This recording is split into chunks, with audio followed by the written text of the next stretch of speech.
two neighbors control most of the world's chocolate. Ghana and Ivory Coast together produce nearly 60% of every cocoa bean that becomes your favorite chocolate bar. But here's the twist.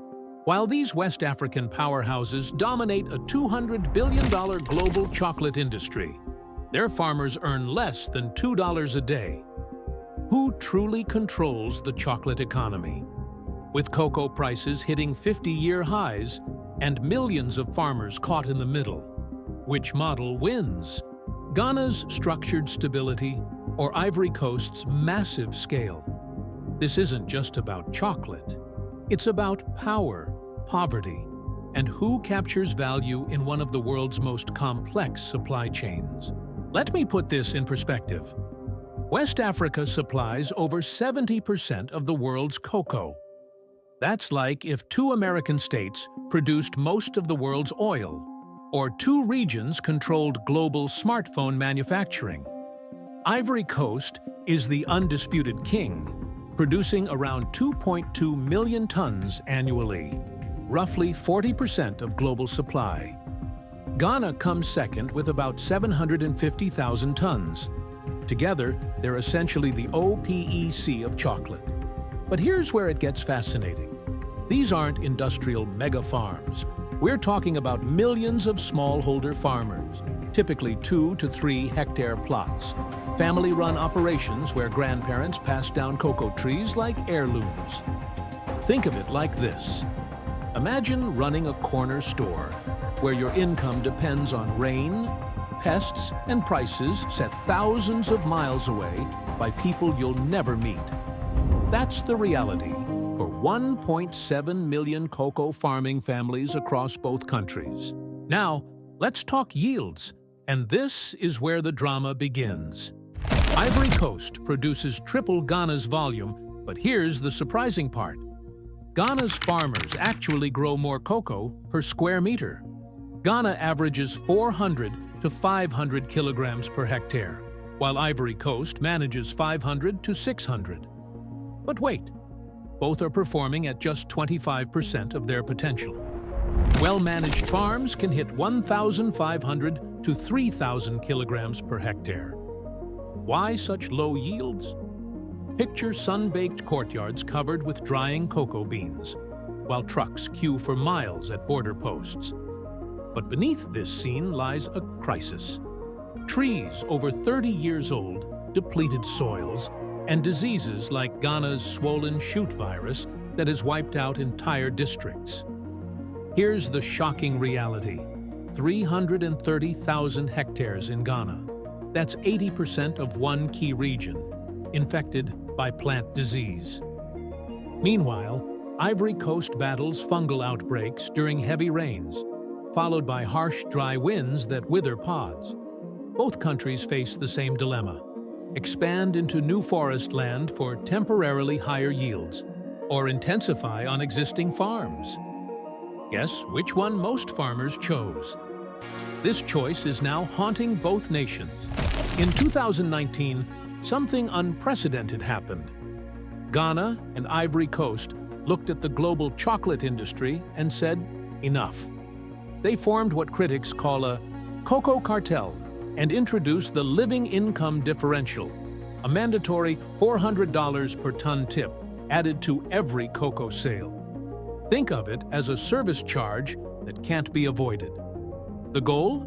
Guarantee farmers 70% of export prices, roughly $1,820 per ton at the farm gate. Both countries simultaneously raised farm gate prices by 21%. For the first time ever, producer countries used their market muscle to force chocolate companies to pay more. The results were immediate and messy.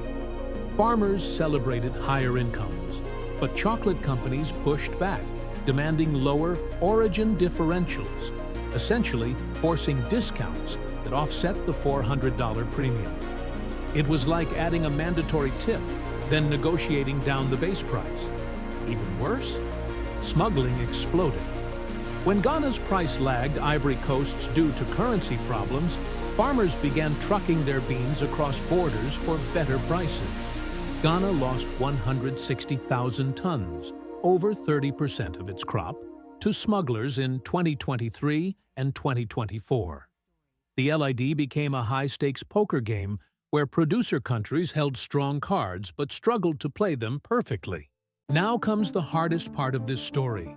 Despite decades of promises, 1.5 million children still work on cocoa farms across both countries. In Ghana, over 50% of children in cocoa households perform farm work.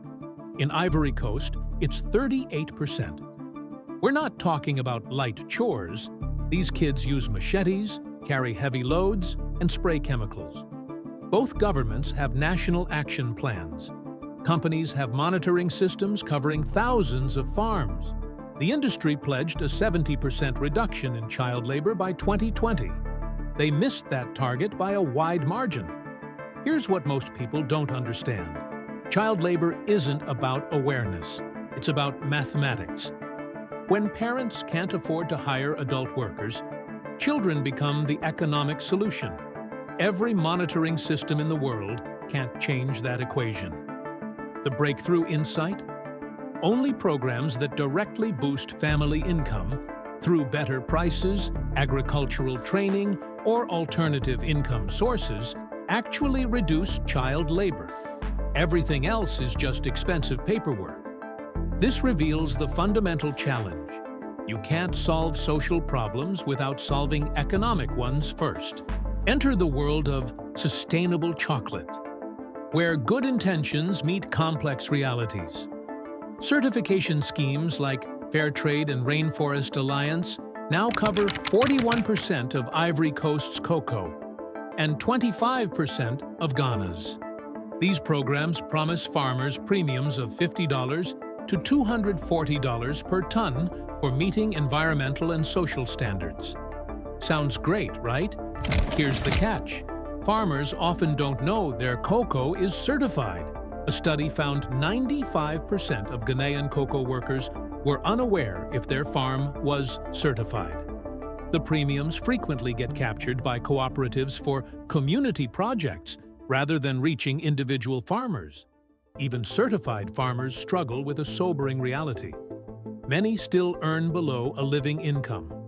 The premiums help, but they're band-aids on a deeper wound. Ivory Coast leads in certified volumes, processing over 1.4 million tons of Rainforest Alliance cocoa versus Ghana's 187,000 tons. But both countries face the same sustainability challenge. How do you eliminate deforestation and improve livelihoods when the underlying economics don't add up? 2025 changes everything. The European Union's new deforestation regulation kicks in, requiring companies to prove their cocoa didn't come from recently cleared forests. This isn't just paperwork, it's an existential test. Every shipment needs GPS coordinates proving no deforestation since 2020. Both countries must implement farm-level traceability systems covering millions of smallholders. Ivory Coast faces the bigger challenge. It's lost over 80% of its forests since 1960, much to cocoa expansion. Illegal cocoa growing continues in protected areas. Ghana also battles forest loss, with cocoa as a major driver. But here's the opportunity. This external pressure could force the institutional reforms both countries need. Ivory Coast's decentralized system must formalize. Ghana's centralized system must modernize. Climate change adds another layer of urgency. Rising temperatures could make current cocoa regions unsuitable by 2050. Both countries are racing to develop drought-resistant varieties and promote shade trees to cool plantations.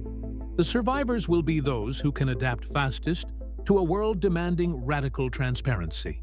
Both countries are playing an ambitious long game. Capture more value by processing cocoa domestically instead of just exporting raw beans. Ivory Coast now grinds about 1/3 of its crop locally. Over 600,000 tons transformed into cocoa butter, liquor, and powder. This creates jobs and earns higher export revenues than raw beans. The government's ultimate goal? Process 100% domestically. Ghana processes 15 to 20% of its crop, but is investing in new grinding facilities. Think of this as moving from selling wheat to selling bread. Same input, much higher value. This strategy makes economic sense. Even shifting from 30% to 50% local processing would significantly boost export earnings and reduce vulnerability to volatile bean prices. It's industrialization through their natural advantage. So who's better positioned for the next decade? Ivory Coast enters with scale advantages. 3 times Ghana's production, more processing capacity, and a stable currency. Its massive volume gives it leverage and resources to weather external shocks. When the EU regulations hit, Ivory Coast has the industrial base to adapt. But Ghana shouldn't be counted out. Its reputation for quality endures. Ghana is cocoa. Cocoa is Ghana. Its centralized marketing system, once seen as rigid, might prove perfect for implementing mandatory traceability. COCOBOD can coordinate nationwide programs in ways Ivory Coast's fragmented system cannot. Ghana's recent struggles, production falling to 15-year lows, smuggling crises, financing problems, look like renovation before recovery. If Ghana defeats crop diseases and maintains competitive pricing, it could quickly rebound with yields closer to potential. Here's my expert judgment. Ivory Coast currently leads due to scale, processing infrastructure, and macroeconomic stability. But Ghana's governance model and quality reputation could prove decisive if it executes its turnaround plan. The real winners will be those who solve the poverty puzzle. Because sustainable cocoa isn't about certification schemes or monitoring systems, it's about making farming profitable enough that parents can afford to send their kids to school instead of the fields. Who really holds the power in chocolate? Ghana's structured stability, Ivory Coast's massive scale, or will global rules and climate change decide the winner? The answer might surprise you. The future belongs to whichever country can transform millions of struggling smallholders into prosperous farmers. That's the ultimate measure of success in West Africa's cocoa powerhouses. What do you think? Can producer countries really control their destiny in a global commodity market? Let me know in the comments below. Thanks for watching. If you found this video useful, don't forget to like, share, and subscribe to the Capital Compass, so you won't miss any future deep dives into the forces shaping our world. See you in the next video.